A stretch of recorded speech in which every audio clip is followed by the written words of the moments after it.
Gloria a Jesús, amén. Es una alegría poder estar una vez más y una inmensa alegría de ver a nuestro pastor Antonio. Y gracias al Señor porque Dios tiene sus cosas, sus propósitos, y aunque no lo entendamos, pero Él sabe cómo hacer las cosas, y gracias porque Dios está en el control de la familia pastoral de la iglesia. Nos sentimos muy gozosos, alegres y a la vez privilegiados y honrados por hacer parte de vuestra historia. Eso es lo que nos honra, de sentirnos honrados que hacemos parte de la historia de esta iglesia. Estamos haciendo parte de la historia de esta iglesia y haciendo parte de vuestra historia. Gracias por dejarnos hacer parte de esta historia. Gloria a Jesús. Os invito a que abráis vuestras Biblias en Segunda de Reyes, capítulo 4, a partir del versículo 8, una historia que hoy compartimos ahí en Aspe, sobre la historia de Eliseo y la tsunamita. ¿Cuánto habéis escuchado la historia de Eliseo y la tsunamita? Amén. Sabéis la historia, es una historia que siempre se cuenta, siempre se ha predicado, y me gustaría compartir en esta noche sobre esto, ¿no? Gloria a Jesús. Vamos a orar. Padre, gracias por tu amor, por tu fidelidad. Gracias, Señor, porque las cosas que de ti recibimos son buenas, y aquellas que para nosotros no son agradables, pero hacen parte de nuestro crecimiento. Gracias por tu Espíritu Santo, por tu presencia, por tu palabra. Gracias por nuestros pastores estar aquí, la familia pastoral, por los hermanos. Y queremos que tú nos continúes hablando ahora, Dios, a través de tu palabra, que sea tu Espíritu Santo, trayéndonos esa luz, entendimiento, como siempre lo hace, Señor amado, hablándonos de manera personal, bien personal, en el lenguaje que siempre sabes comunicarte para nosotros, Padre. En el nombre de Jesús, amén. Gloria a Jesús.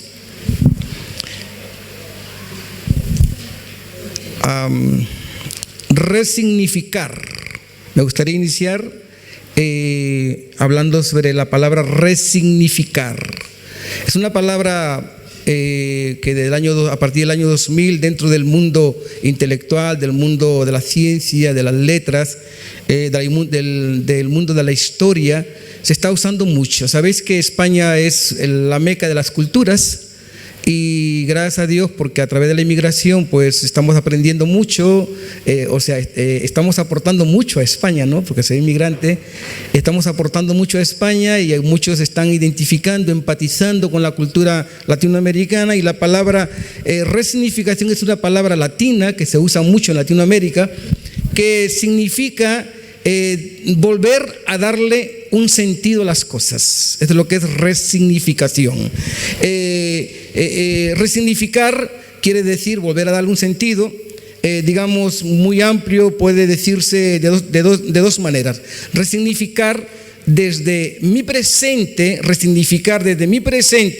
en función de mi pasado. O sea, ¿qué es esto?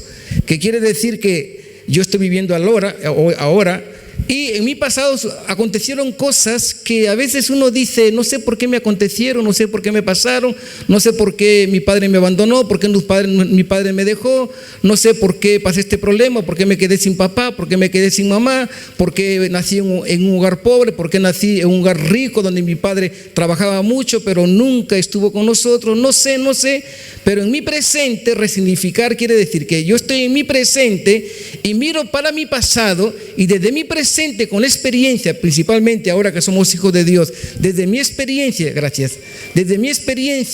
en comunión con Dios, yo le doy sentido a mi pasado. Le digo, ahora entiendo por qué pasó esto. Antes me quejaba, antes le echaba la culpa a alguien, antes buscaba culpables, pero ahora estoy entendiendo del por qué todo eso me pasó. Desde el punto de vista espiritual, desde hijo de Dios, de una vivencia con Cristo, yo estoy entendiendo el por qué me pasó eso. Como David decía en el Salmo 119, versículo 71, me ha sido bueno pasar por problemas, me ha sido bueno haber sido humillado, para yo poder entender así tus mandamientos. Y a veces Dios permite que pasemos por ciertas circunstancias, por ciertas dificultades, y en ese momento, en esta dificultad, el Señor hace resaltar el texto que nosotros grabamos en nuestra mente o en nuestro corazón, o una predicación que escuchamos, cualquier cosa, en ese momento el texto pasa a tener luz para nosotros. Eso es lo que es resignificar. Entonces yo paso a resignificar y digo, me fue bueno, aunque en principio no lo entendía, en principio me quejaba, en principio murmuraba, pero a partir de ese momento yo estoy resignificando mi presente en relación a mi pasado. Yo digo, fue bueno. Y también significa resignificación a partir del futuro, resignificar mi presente. O sea, primero, resignificar mi presente a través de mi pasado, ahora es a partir de mi futuro resignificar mi presente. Es más o menos idéntico a lo que dije al principio. Como Job cuando dijo, yo antes te conocía solo de oídas, pero ahora mis ojos te ven. Entonces, a partir de ese principio de resignificación, lo que me gustaría compartir de cómo la tsunamita resignificó su esperanza, de cómo le dio sentido a su esperanza. Nos habla la historia de Eliseo y la tsunamita, que el profeta Eliseo pasaba siempre por ahí, y la tsunamita, una mujer acaudalada, una mujer con muchos recursos financieros, ella veía al profeta y lo invitaba a comer a su casa.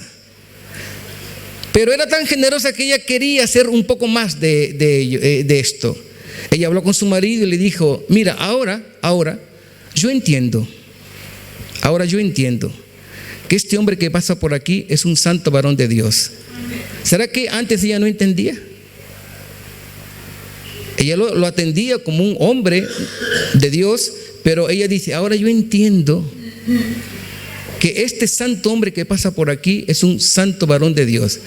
¿Qué te parece, cariño, si le hacemos ahí en la terraza, le hacemos un cuartito de 4 paredes, una ventanita, ponemos una camita, una sillita, ponemos un candelabro, una mesita, para cuando él llegue, después de que se haya alimentado, suba a descansar con su siervo? El marido le dijo, ok, no hay problema, cariño, haz lo que te apetezca, porque entiendo que contigo me siento seguro, que tú todo lo que haces, eres una mujer sabia, una mujer prudente, una mujer sensata, y todo lo que tú haces, lo haces en beneficio de la familia.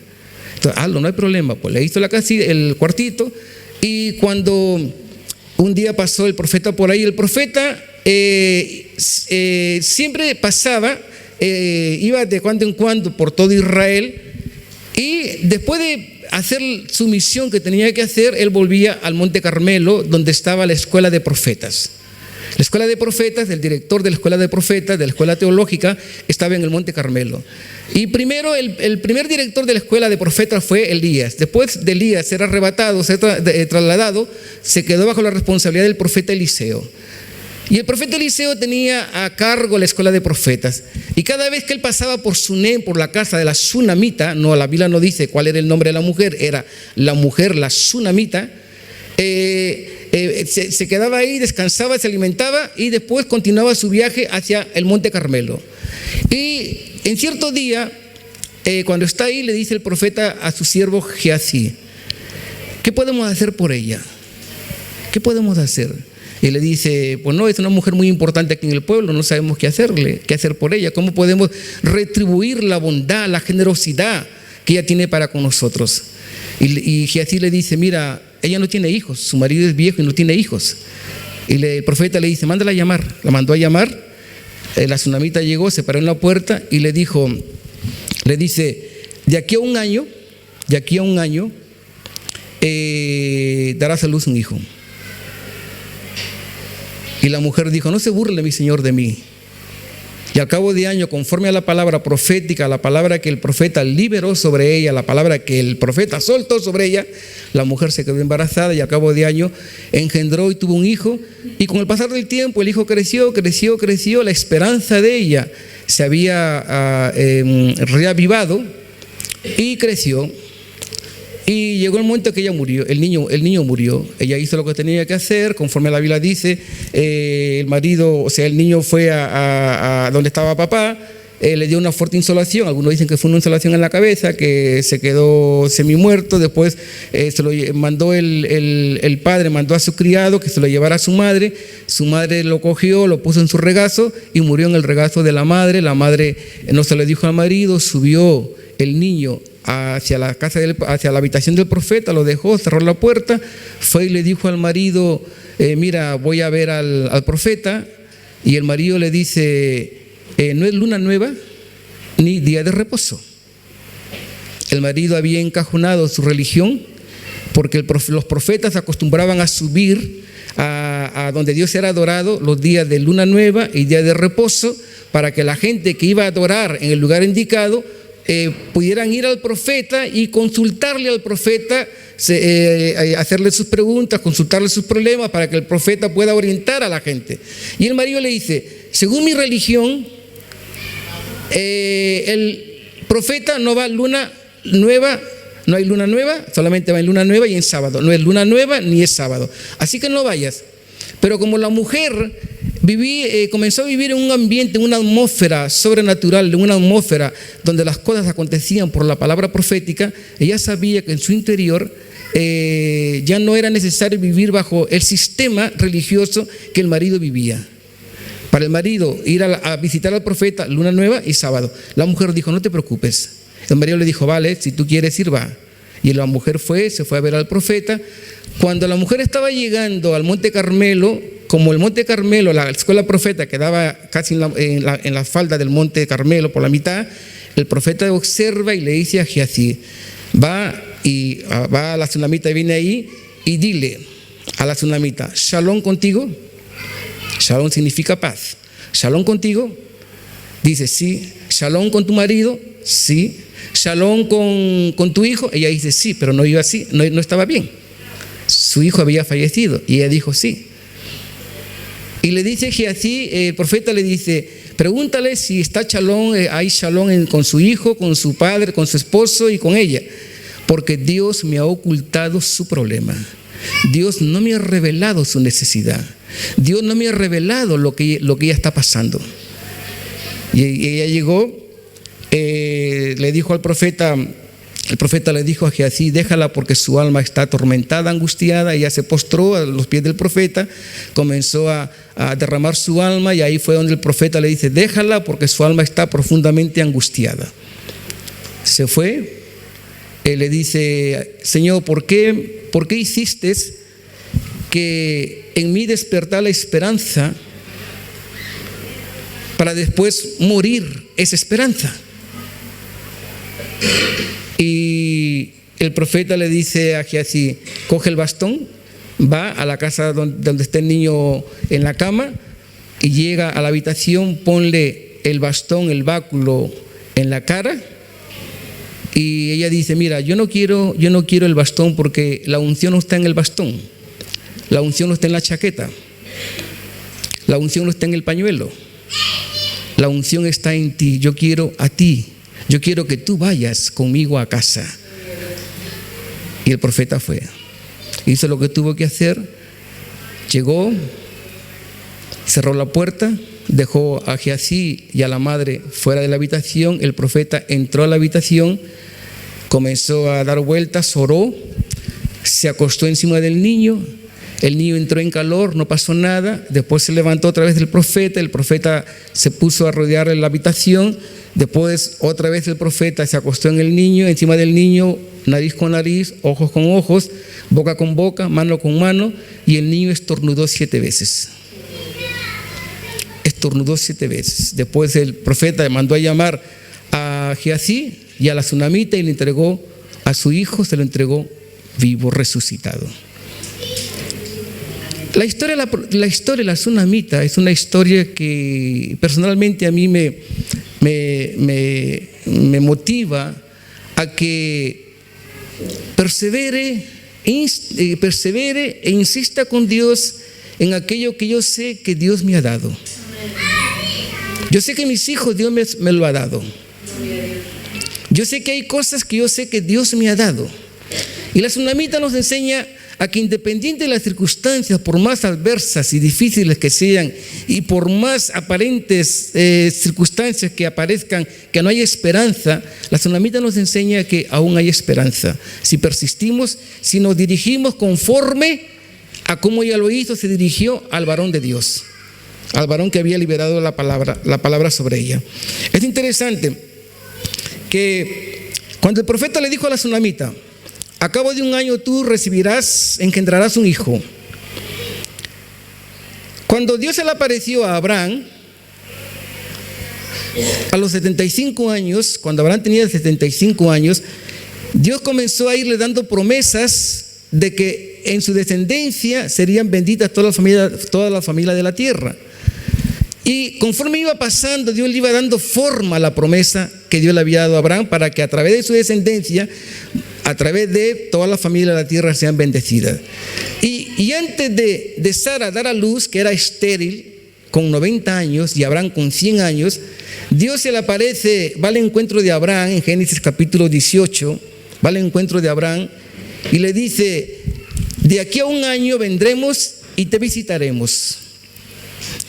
Y al cabo del año el Señor llegó y le dijo a Abraham: de aquí a un año tu mujer engendrará un hijo, dará a luz un hijo. Y Sara se rió, capítulo 18 de Génesis, se rió Sara. Y Dios le dice a Abraham: ¿por qué Sara se ha reído? Y Sara dice: no, Sara, yo no me he reído. No, sí, Sara, tú te has reído. Que no me he reído, Señor. Que Sara, que tú te has reído, hombre, tú te has reído. Yo te he escuchado que te has reído. Y dice: mira, como te has reído, tu hijo se llamará Isaac, porque Isaac significa risa. Entonces, pero antes de esto acontecer, dice la Biblia en Romanos capítulo 4, dice versículo 18 al 29, que Abraham le creyó a Dios en esperanza contra esperanza. Llegó a ser padre de muchas naciones, tal como se le había dicho: así de numerosa será tu descendencia. Su fe no flaqueó, aunque reconoció que su cuerpo estaba como muerto, pues ya tenía casi 100 años, y también estaba muerta la matriz de Sara, que tenía 90 años. Ante la promesa de Dios, no vaciló como un incrédulo, sino que se reafirmó, se fortaleció en su fe, dando glorias a Dios, porque Dios estaba plenamente convencido que aquel que le había prometido era poderoso para hacer mucho más de aquello que había pensado. Abraham es diferente a la tsunamita. Hasta que Isaac naciera, Dios iba dando una palabra para Abraham, que su hijo que él iría a ser padre de multitud de naciones. Y por causa de estas palabras, Abraham cogió la promesa en esperanza contra esperanza, en esperanza de aquello que Dios le había prometido, en contraesperanza, porque vio que su mujer ya era estéril, ya se le había pasado la costumbre de dar a luz, ya no podía engendrar. Él creyó en esperanza que Dios le había dado contra esperanza humana. Y dice: y se fortaleció en fe, dando glorias a Dios. Él cada vez que veía a su esposa y decía: es imposible, pero Dios ha prometido, Dios va a hacer algo, Dios es especialista en lo imposible, Dios ha prometido. Abraham se fortaleció en fe, dando glorias a Dios. No había Biblia, no había Espíritu Santo, no había pastor, no había iglesia, no había Pentateuco, no había nada de ello. Pero Abraham se fortaleció porque le creyó a Dios, se fortaleció en fe, en esperanza contra esperanza. Diferente a la tsunamita. A la tsunamita llegó el profeta y le dijo: de aquí a un año darás a luz. No le dio tiempo de analizar, no le dio tiempo de nada a la tsunamita. Ella dice: no se burle mi Señor. ¿Sabéis que dentro de la cultura hebrea, una mujer que no tenga hijos, una mujer en un matrimonio cuyo matrimonio no tenga hijos, está destinada a la humillación después que el marido muera? Está destinada a la mujer, si se queda viuda, si no tiene hijos. ¿Por qué? Porque el hijo, el primogénito, le protegía a la mamá después de papá morir. La mamá, cuando no tenía hijos, la tsunamita no tenía hijos, la esperanza de ella había fenecido, había caducado. No tengo hijos, ¿para quién se va a quedar mi tierra? Para mi esclavo, para mi siervo. No tengo hijos, ¿Quién va a proteger mi herencia? No sé quién. No tengo hijos. Mi marido se muere. ¿Quién me va a cuidar? No tengo hijos. O sea, la esperanza de ella no sabía qué hacer. Ya no tenía esperanza. Pero llegó el profeta y le dijo: a cabo de 1 año darás a luz un niño. La esperanza de ella revivió. Y comenzó a ilusionarse, comenzó ahora a proyectarse en esperanza de que su vida futura por lo menos estaría asegurada. Cuando su hijo creciera, la iba a cuidar. Pero ¿qué acontece? Acontece que el niño muere. El niño muere. Y cuando el niño muere, pues la esperanza caducó. Llegó al profeta y le dice al profeta, en el versículo 28 le dice: yo no te pedí un hijo. Como diciéndole: ¿por qué reviviste la esperanza en mí? Y ahora esa esperanza ha muerto. ¿Por qué hiciste esto? El profeta no le dijo nada. Cuando ella llegó al profeta era más o menos como le estuviera diciendo así: explícame por qué mi hijo ha muerto. Dime por qué, si Dios permitió que mi hijo naciera, ¿por qué ha muerto? El profeta no le dijo nada. Porque es verdad, hermanos, que muchas de las veces cuando los hermanos vienen con problemas a nosotros los pastores, a veces no tenemos respuesta para muchas preguntas. Y a veces vienen con problemas que nos es difícil identificar la causa, de identificar el por qué y el para qué. Nos es difícil. Entonces es mejor uno se queda callado y ora, y lo mejor que podemos hacer es orar. Miren, delante de toda esta situación que hemos comentado, hay unas cosas que quisiera, algunos pensamientos que afloraron en mi corazón cuando meditaba en esto hace un tiempo atrás. Es que para que Dios realice un milagro, Él necesita de algo imposible. Lo posible lo deja para nosotros. Como dijo Agustín de Hipona: ora de tal manera como si todo dependiera de Dios, pero trabaja de tal manera como si todo dependiera de ti. Para que Dios realice un milagro, Él necesita de algo imposible. Lo posible lo deja para mí y para ti. Si pasamos por problemas, por dificultades, ¿qué es lo que tenemos que hacer? Orar. Si queremos prosperidad en la vida, ¿qué es lo que tenemos que hacer? Confiar en el Señor.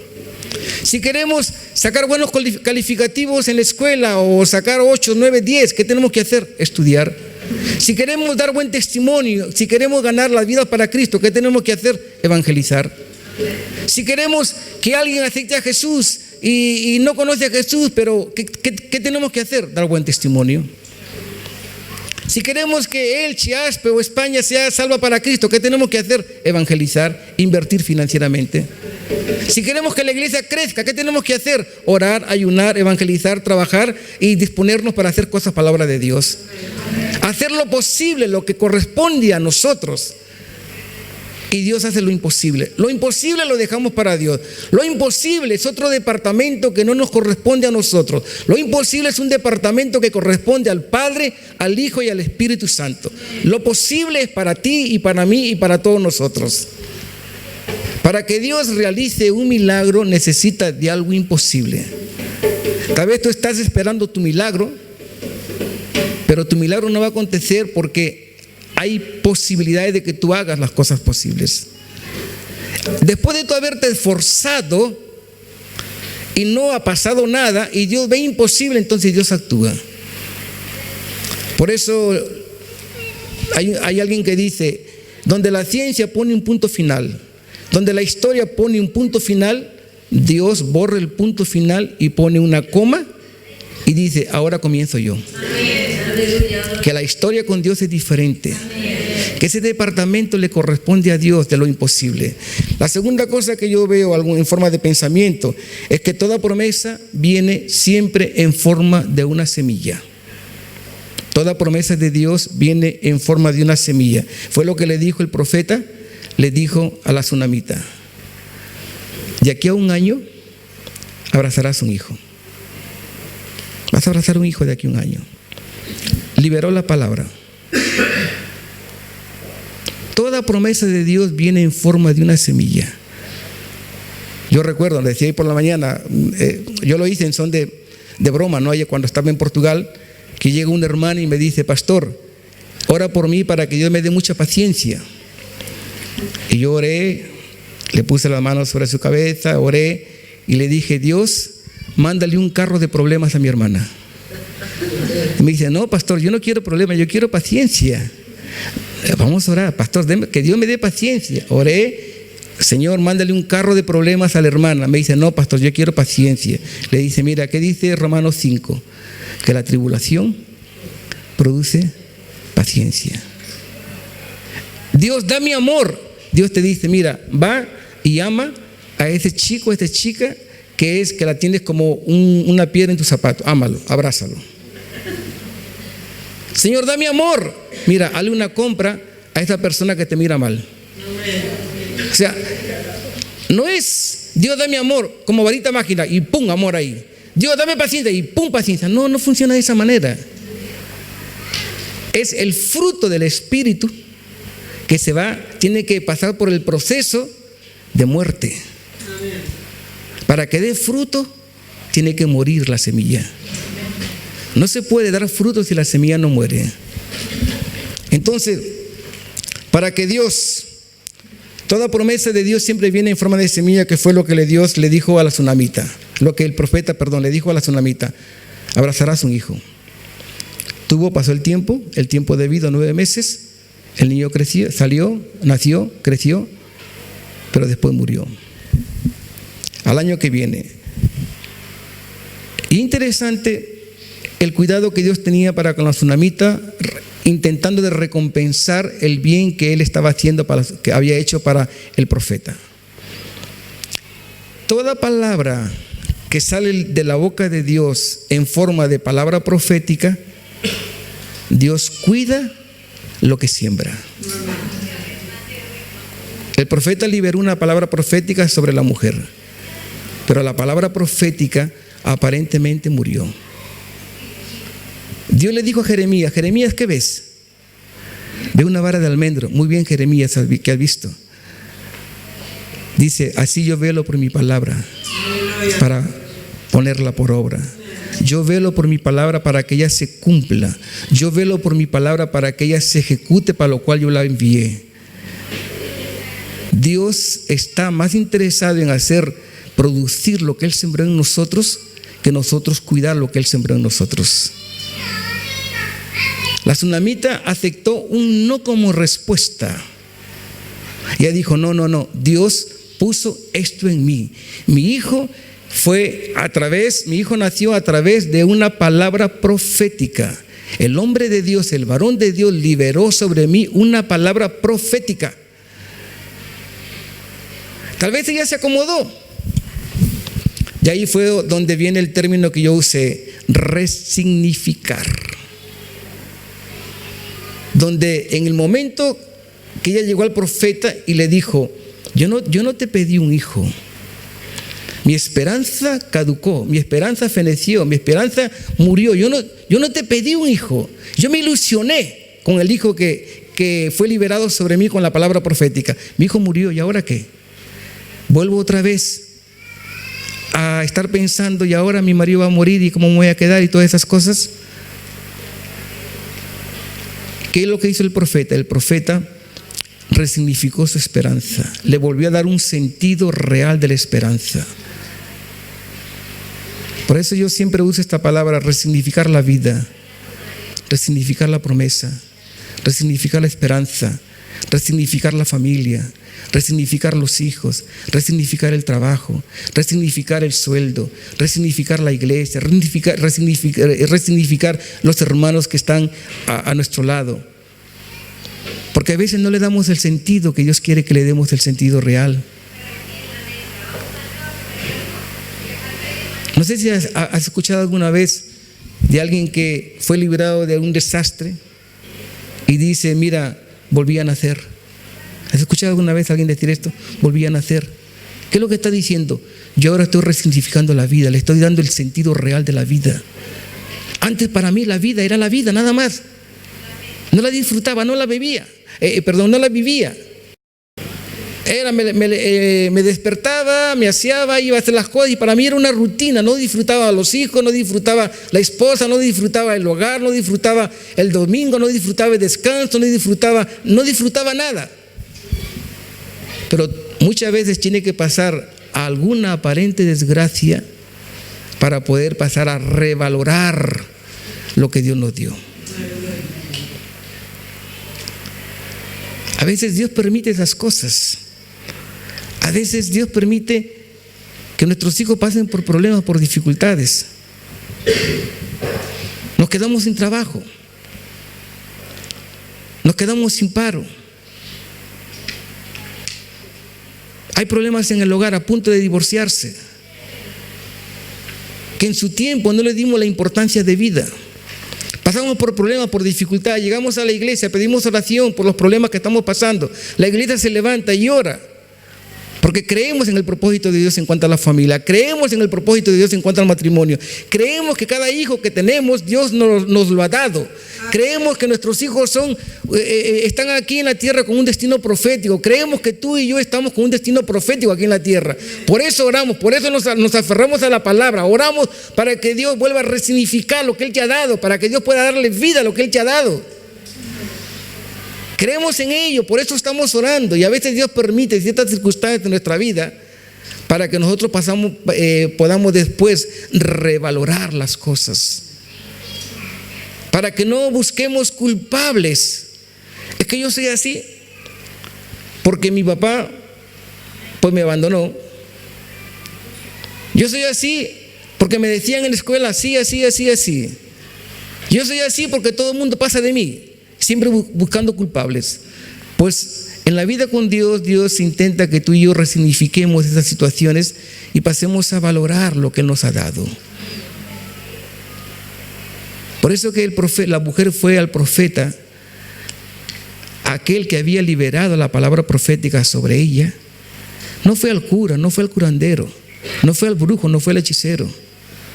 Fue al hombre de Dios. Al hombre de Dios. Era como más o menos como que si ella se sintiera pastoreada, que sabía recurrir a su pastor, que no iba a otro pastor, que no iba a otra persona, iba a su pastor, al hombre de Dios que le está cuidando.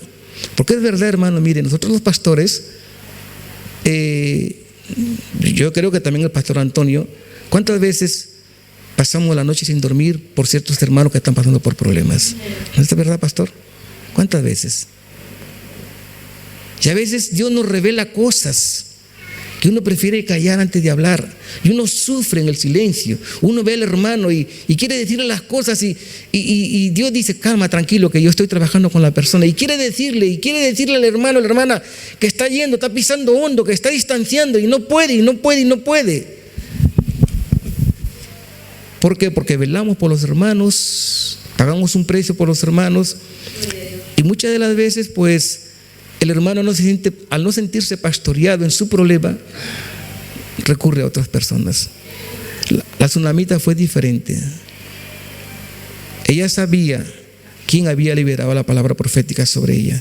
Ella sabía de ello y fue a la persona indicada, que fue el profeta. El profeta hizo lo que tuvo que hacer porque él también sabía, se sintió comprometido de que la palabra que había liberado no había sido de él, había sido de Dios, de la parte de Dios para la tsunamita. Y él hizo lo que tuvo que hacer. Rompió paradigmas, salió de su concepto de cómo se hacían las cosas, porque cuando vivimos en esa área, en esa atmósfera espiritual, en esa atmósfera de lo sobrenatural, nuestra religión no cabe ahí. Nuestra creencia religiosa no cabe ahí. Cuando vivimos en la atmósfera de lo sobrenatural, Dios nos manda a hacer algo que está por encima de nuestra religiosidad. ¿Qué le pasó al marido de la tsunamita? No es luna nueva ni es sábado. había encajonado su religión a su vida. Y como la mujer sabía que Dios le había liberado una palabra a través de un hombre de Dios, ella salió de la religiosidad y se movió en el espíritu y fue al hombre de Dios. Yo no sé si, yo creo que muchas de las veces hay cosas que en nuestra vida pasamos.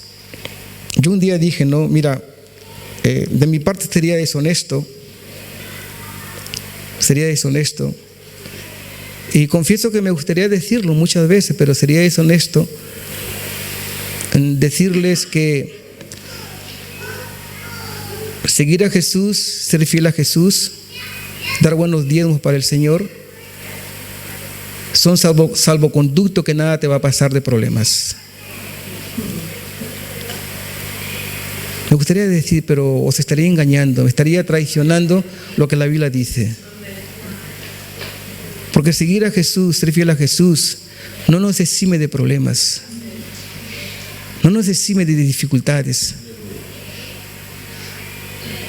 Seguir a Jesús, serle fiel a Jesús, no es sinónimo de que todo va a ir de viento en popa.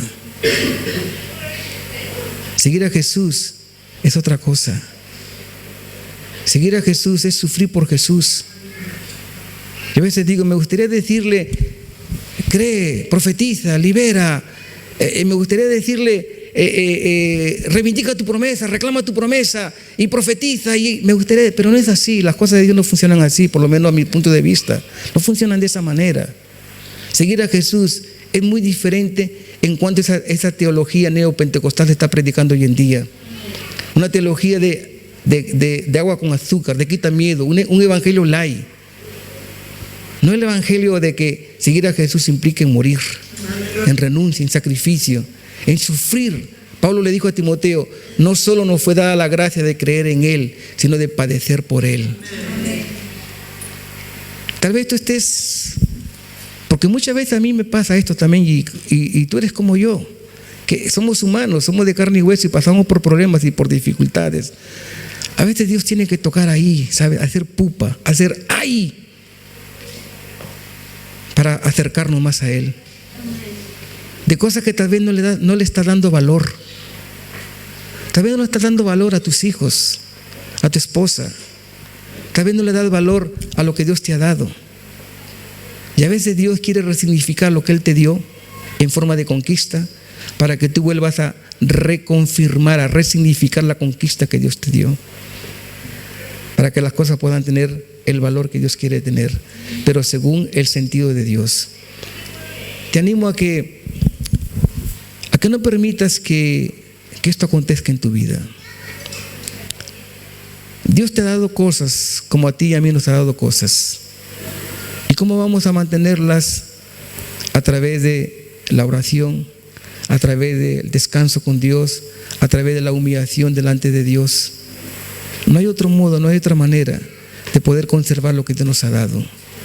Es humillándonos y reconociendo que todo lo que somos le pertenece a Él.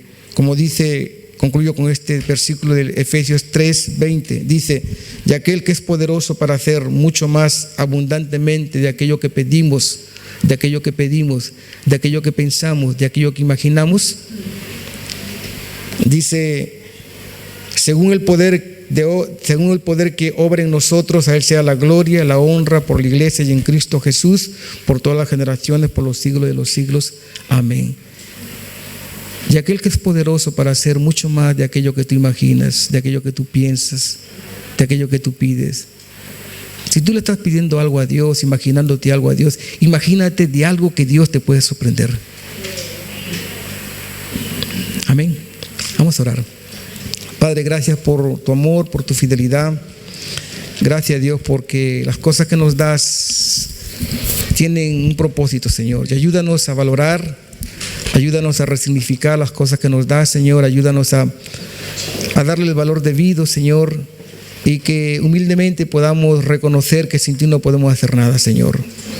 Que tu presencia, que tu Espíritu nos ayude, nos aliente en todas las cosas y que nos anime a proseguir y que no abramos mano de aquello que tú nos has confiado, Padre. Gracias en el nombre precioso de Jesús. Amén. Que Dios os bendiga, hermanos.